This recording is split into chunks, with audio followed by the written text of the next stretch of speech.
Started singing maybe I was 13 or 14. And did you have that rasp naturally? No. I gotta tell you, that rasp can like draw you from the pits of hell. I appreciate that. That's a lot of damage from tequila and cigarettes and years of drug abuse.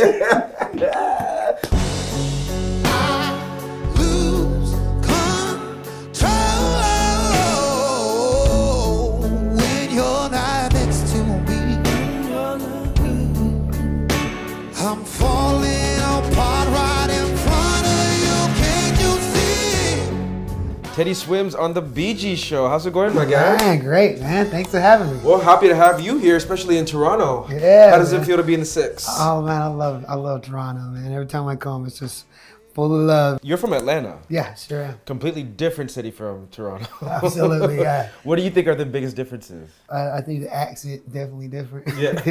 About the accent. Even when we were doing our sound check, you had your accent like 1, 2, 3, 4. Yeah, man. I just like I find it out here every time when I'm especially when we play in like Montreal tomorrow, which is like way different.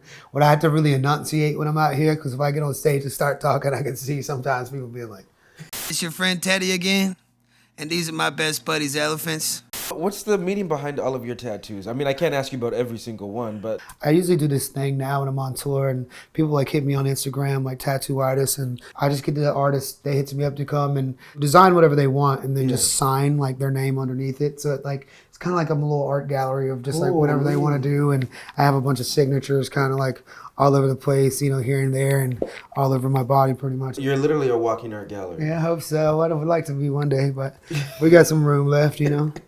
Which one hurt the most, though? My back, man. I started my back like 3 years ago and haven't been back to finish it. And it's so awful. Yeah. And I gave it up to this joke. I have to like send you a picture or something so you can like, you know, just post it up there real quick. But it's like, you know that meme you have, like you seen like where it's like Jesus crossing up the devil in basketball? I got that, my entire back blown. Like it's just Jesus like working the devil in basketball. We put little Jordan 1s on him. I thought it'd be so funny, bro. I thought it'd be so hilarious. And it was, after 8 hours of it, it's just like, frankly, not that funny anymore. Yeah. You know, and so I like, and there's just not that many times people see me shirtless or like even my bag at all. Like if I'm getting down and doing the nasty, there's no like real position where somebody's seeing my back neither. You know what I'm saying? So it's just like the joke is not frankly that funny. So I don't know. I think I'll finish the rest of my body before I finish it because it just hurts like hell, man. Well, clearly you love the pain because you keep getting them. Yeah, I guess so. It gets worse as I get older though, so I gotta get this thing done before it's getting awful. I kind of hate getting tattooed now. It's crazy because when you look at like your first videos when you first posted to YouTube, like you had way less at that time. But I want to talk about like your journey, like when you first started doing covers. Gotta feel that heat, and we go by the boogie, share that beat of love. I wanna rock with you, dance you in today. So June 25th, 2019 was 10 years after Michael Jackson had passed. And I wanted to do like just a Michael Jackson cover just to be like pay homage to him being gone for 10 years. Was he your biggest inspiration? One of like probably top 5 for me, man. Wow. Mike is the GOAT, man. And so I want to do that. And then, you know, we woke up and I mean it was going well. And so we was like, we might as well just keep on trucking and doing this. And so we did, and it changed my life. So did you ever think like that one video would just blow like that? No, man. We woke up like that next morning with like 10,000 views on it, and we're just like, oh my God, boys, 10,000 views, crazy. We were like, we're getting hammered tonight, you know?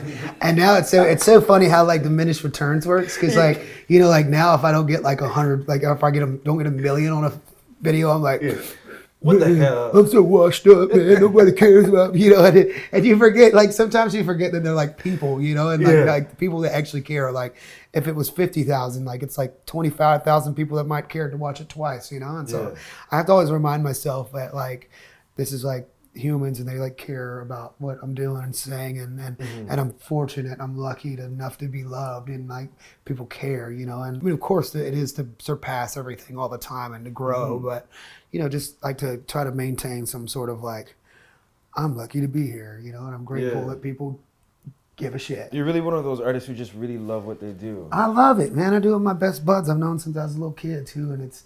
So you something started weird. singing when you were a little kid? I started singing maybe I was 13 or 14. And did you have that rasp naturally? No, 'Cause I tell you, that rasp can like draw you from the pits of hell. 'Cause I can't make you love me if you don't. And you can't make your heart feel something it won't.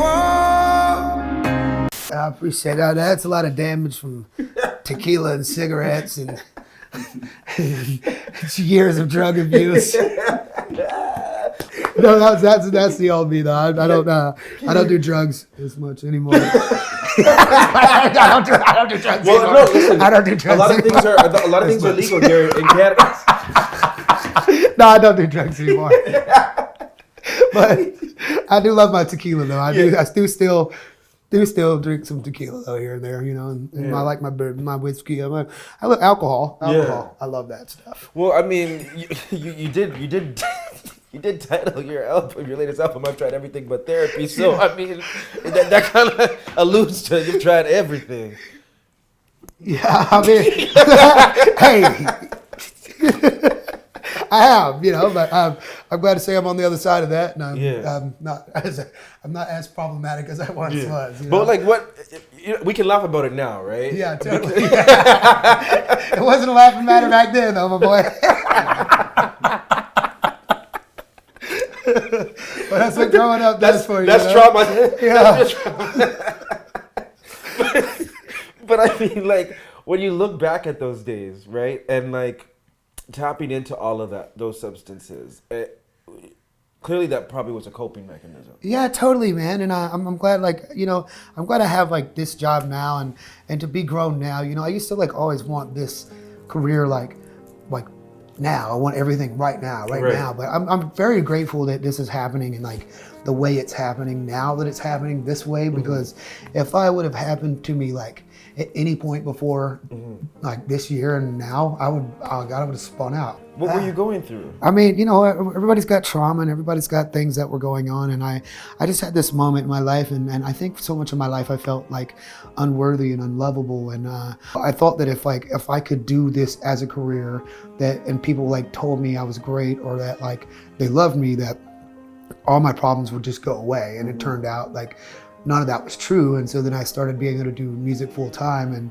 I found myself just spinning out because I just felt like I was lying to everybody, or was having this thing in my brain that was like saying, why don't I feel lovable? Why don't I feel worthy? You know, even though people are caring about what I'm doing and telling me I'm worthy and love me, why do I feel like I'm a liar? You know, and now I'm at the place in my life where I feel enough, and I feel like people should be able to love me or you or anyone for like where they are in their life and the baggage that they carry with them, and love you right where you're at. You're on this journey of like enlightenment in a way. You know, your concerts are really like a therapeutic session for people. I hope so. No, they really are. Like the moment you turn on your voice, any of your songs, it's like I said, it just captivates you. Like it doesn't matter what you're doing, like you kind of just feel stopped. I lose control when you're not next to me. I'm falling apart right in front of you. Can't you see? I lose control when you're not next to me. But talk to me about Lose Control, and why was that song so important for you? Well, the song to me, I think it's beautiful that it's like growing the way it's growing, and it feels like such an upbeat like song that people can dance and move to. But for me, that's also kind of what we were talking about. I was in a relationship with someone, and it was like the substance of our relationships was the substances that we were kind of using. You know, we became very codependent on each other and that lifestyle we were living, and the things we were doing were kind of like what the substance of our relationship was. And as I tried to clean up, or this person tried to clean up, it seemed like there was, you know, the highs of that were amazing, and the lows of that were like awful. And I'm glad it's working the way it's done, because it's given me a lot of closure on what happened with that relationship, and why it was so necessary to go through it, but also to get out of it. A lot of people have been in that situation, are in that situation. What was the end point for you?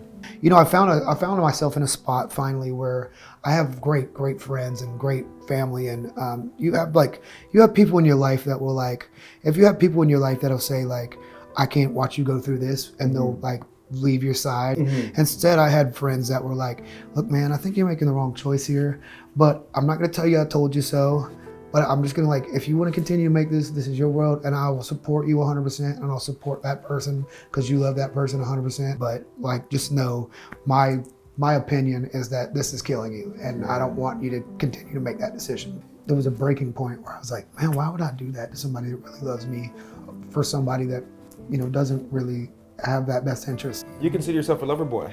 Hell yeah, every time. My daddy's son. He's a real Southern boy. Yes, sir. Yes, sir. Congratulations, by the way, on Lose Control getting gold. Thank you, man. I'm very, How did that feel when you found out? Justifying, man. Yeah, I was here at Canadian Warner, you know, here in Toronto, and they brought it out to me, and I was just like, thrilled, man. I'm justified. We're looking for platinum, though. You know, we're looking for diamond, baby. We want the whole thing. You better speak on it. Yeah, man. We want the whole thing. You've had some really cool collabs, you know, and you do some really great features, especially on social media with so many great artists. Who's your fave? That's so hard to say. Thomas Rhett is one of the best guys I've worked with, and has been such a mentor to me. And also Megan Trainor has just been like such a healing hand in my life, and her family is just so wonderful.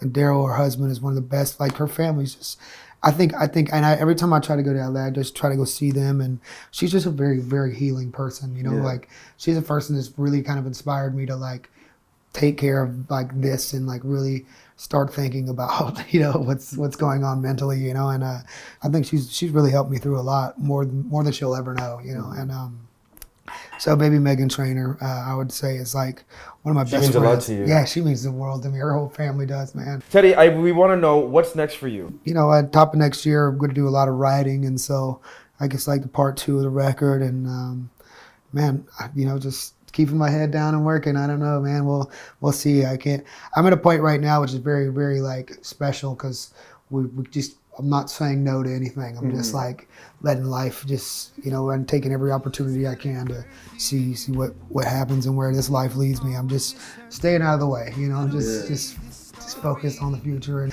I'm just staying out of the way of life, man. That's all I'm doing. I love that. Teddy, thanks so much for joining us on the show. Congratulations on all this success. If I was your man, baby, you never worry about what I do. I'll be coming home back to you every night, doing you right. You're the kind of woman to serve your thing. Wrist full of diamonds, hand full of rain. Baby, you're a star. I just wanna show you are. You should let me love you. Hey, it's BG, and I want to know, what do you think about what you just watched? Make sure to drop your thoughts in the comments below, but also make sure to check out even more great content like this video and this video over here. And if you haven't subscribed to the Brandon Gona Show, do so right now by clicking this button right here.